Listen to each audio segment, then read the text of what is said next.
ওয়া ইন্না খলাকনাকুম মিন তুরাবিন সুম্মা মিন নুতফাতিন সুম্মা মিন আলাকাতিন সুম্মা মিন মুদগা। আমি তোমাকে কি করলাম, মা বাপের এক ফোঁটা নাপাক পানি, মায়ের গর্ভের ভিতরে নাপাক পানির ফোঁটাকে জমাট রক্ত পরিণত করে দিলাম। তারপর গোস্ত বানালাম, কচি কচি হাতে একটা বডি বানালাম। তারপরে কি করলাম, গোস্ত দিয়ে, রক দিয়ে, চামড়া দিয়ে, ছাউনি দিয়ে কি করলাম, ফি করারি মাকিন, একটি সুরক্ষিত জায়গায় তোমাকে রেখে দিলাম। আজকে দুনিয়ার বুকে গিয়েছো, নি সব ভুলে গিয়েছো। আসসালামু আলাইকুম রহমতুল্লাহি ওয়া বারাকাতুহু। নাহমাদুহু ওয়া নুসাল্লি আলা রাসূলিহিল কারীম, আম্মা বা'দ। ফাআউযু বিল্লাহি মিনাশ শাইতানির রাজীম। বিসমিল্লাহির রহমানির রহিম। وما هذه الحياة الدنيا إلا لهو ولعب وإن الدار الآخرة لهي الحيوان لو كانوا يعلمون صدق الله العظيم। সম্মানিত প্রিয় ভিউয়ার্স, আরেকটি নতুন ভিডিও নিয়ে উপস্থিত হয়েছি আমি আপনাদের সম্মুখে। তো ভিডিওটি কি নিয়ে হবে, তো আপনারা তো থাম্বনেল দেখে কিছুটা বুঝে নিয়েছেন। তো দেখুন, ভিডিওটি অনেক মূল্যবান হবে, অনেক গুরুত্বপূর্ণ হবে। তো ভিডিওটি স্কিপ না করে পুরো ভিডিওটি মনোযোগ সহকারে দেখুন, ইনশাআল্লাহ ভিডিও থেকে আপনার কিছু পাবেন। তো দেখুন, আমি আপনাদের সম্মুখে পড়েছি আল্লাহর কোরআন থেকে একটি আয়াত। আয়াতটি কোথায় পাবেন? পারা নম্বর 21, পৃষ্ঠা নম্বর 3, বাম দিকের পৃষ্ঠা। সূরার নাম হচ্ছে আনকাবুত, 21 পারা 3 নম্বর পৃষ্ঠার প্রথম নম্বর লাইন। আল্লাহ রাব্বুল আলামিন দেখুন এই আয়াতের মধ্যে কি বলছেন। তো আল্লাহ রাব্বুল আলামিন বলছেন যে ওমা হাদিহিল হায়াতুদ দুনিয়া ইল্লা লাহু ওয়া লাইব। আল্লাহ বলছেন যে এই দুনিয়ার জীবন খেলাধুলা ব্যতীত আর কিছুই না। তো দেখুন, আল্লাহ রাব্বুল আলামিন এই কথা কেন বলছেন? যেরকম আপনার বাচ্চা ছেলেরা আপনার খেলাধুলা করে, খেলাধুলা করতে করতে আপনার হঠাৎ বলে আর আমরা খেলা করব না। তো দেখুন, আমাদের দুনিয়ার জীবনটা আপনার সেই রকমই। আমরা এই যে আপনার বেঁচে আছি, বেঁচে থাকাটা আমাদের জন্য আশ্চর্য। আমরা যে মরবো, আমাদের যে মৃত্যু হবে, এতে কোনো আশ্চর্য বলুন? কোনো আশ্চর্য নেই। এই কথাটা আল্লাহ রাব্বুল আলামিন পবিত্র কোরআন পাকের মধ্যে একবার না, দুইবার না, তিনবার বলেছেন।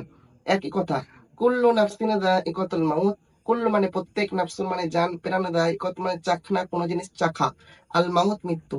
আল্লাহ বলছেন যার মধ্যে আমি জান দিয়েছি তাকে মৃত্যুর স্বাদ চাখতে হইবে। এটা তো হলো আমাদের দলিল। আল্লাহ রাব্বুল আলামিন এই কথা বলছেন। আপনি দুনিয়াতে অন্য ব্যক্তিদের কাছে যান, অন্য ধর্মের ব্যক্তিদের কাছে যান, প্রত্যেক ব্যক্তি বলবে যে ভাই আমাকে একদিন মৃত্যুবরণ করিতেই হইবে। তো দেখুন, তার জন্য আল্লাহ রাব্বুল আলামিন এখানে বলছেন আমাদেরকে স্মরণ করানোর জন্য। এই যে তোমরা দুনিয়ার মোহাব্বতে পড়ে আছো, নামাজ নেই, কালাম নেই, কিছু নেই আপনার, শুধু দুনিয়া দুনিয়া করে, যে একটা গাড়ি আছে দুটো গাড়ি কবে হবে, একটা বাড়ি আছে দুটো বাড়ি কবে হবে, এই যে আপনার দুনিয়া দুনিয়া। তার জন্য আল্লাহ রাব্বুল আলামিন বলছেন যে ওমা হাদিহিল হায়াতুদ দুনিয়া ইল্লা লাহু ওয়া লাইব।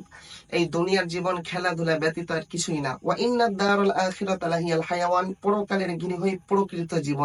লাউ কানু ইয়ালামুন, যদি তারা জানতো। দেখুন, আমি আপনি চিন্তা করি একসময় আমরা কি ছিলাম? কিছু ছিল আমাদের অস্তিত্ব? এই কথা আল্লাহ রাব্বুল আলামিন কোরআনের মধ্যে জিজ্ঞেস করছেন আমাদেরকে। কোথায়? পারা নম্বর 29, পৃষ্ঠা নম্বর 21, বাম দিকের পৃষ্ঠা। সূরার নাম হচ্ছে দাহার, আয়াত নম্বর 1। আল্লাহ বলছেন যে হাল আতা আলাল ইনসান হিনুম মিনাদ দাহরি লাম ইয়াকুন শাইআম মাযকুরা। হে আমার বান্দা, তোমাদের জীবনে কি এমন এক সময় এসেছিল না যখন তোমাদের কোনো অস্তিত্ব ছিল না? কেউ তোমাকে জানতো না, চিনতো না, তোমার পরিচয় ছিল না, কিছুই ছিল না। তোমাকে কে দুনিয়ার বুকে পাঠালো? পারা নম্বর 27, পৃষ্ঠা নম্বর 10, ডান দিকের পৃষ্ঠা, সূরা রহমান, আয়াত নম্বর 3। আল্লাহ বলছেন খলাকাল ইনসান। আমি মানুষ সৃষ্টি করেছি, আমিই তোমাকে দুনিয়ার বুকে পাঠিয়েছি। কি করে তোমাকে পাঠালাম? পারা নম্বর 17, পৃষ্ঠা নম্বর 11, বাম দিকের পৃষ্ঠা, সূরা নাম হাজ, আয়াত নম্বর 5। আল্লাহ কত সুন্দর করে বলছেন, দেখুন কিভাবে। ওয়া ইন্না খলাকনাকুম মিন তুরাবিন সুম্মা মিন নুতফাতিন সুম্মা মিন আলাকাতিন সুম্মা মিন মুদগা। আমি তোমাকে কি করলাম, মা বাপের এক ফোঁটা নাপাক পানি, মায়ের গর্ভের ভিতরে নাপাক পানির ফোঁটাকে জমাট রক্ত পরিণত করে দিলাম। তারপর গোস্ত বানালাম, কচি কচি হাতে একটা বডি বানালাম। তারপরে কি করলাম, গোস্ত দিয়ে, রক দিয়ে, চামড়া দিয়ে, ছাউনি দিয়ে কি করলাম, ফি করারি মাকিন, একটি সুরক্ষিত জায়গায় তোমাকে রেখে দিলাম। আজকে দুনিয়ার বুকে গিয়েছো, নি সব ভুলে গিয়েছো। সমস্ত রূহকে আল্লাহ রাব্বুল আলামিন সামনে রেখে জিজ্ঞেস করেছিলেন, কি বলেছিলেন? হে আমার বান্দা, তোমরা কি আমাকে রব বলে মানো? আলাস্তু বিরব্বিকুম, আমাকে কি রব বলে মানছো? ক্বালু, আমরা সকলেই বলেছিলাম বালা শাহিদনা, হ্যাঁ হ্যাঁ আপনাকে আমরা রব বলে মানছি। আর আজকে আমরা দুনিয়ার বুকে এসে কি করছি বলুন? তো যাই হোক, কথা বললে তো আপনার ঘন্টার পর ঘন্টা কেটে যাবে। আর আমি আপনার কথা বাড়াচ্ছি না। আমার মেন উদ্দেশ্য এটাই যে দেখুন, দুনিয়া দুনিয়া বাদ দিন, আল্লাহর পথে আসুন, নামাজ পড়ুন, আল্লাহ ওয়ালা বেনে যান। আল্লাহ রাব্বুল আলামিন আপনাকে আমাকে পরিপূর্ণ দিনের উপর চলার তৌফিক দান করুন। আমিন। ওয়া আখিরু দাওয়ানা আলহামদুলিল্লাহি রাব্বিল আলামিন। আসসালামু আলাইকুম ওয়া রাহমাতুল্লাহ।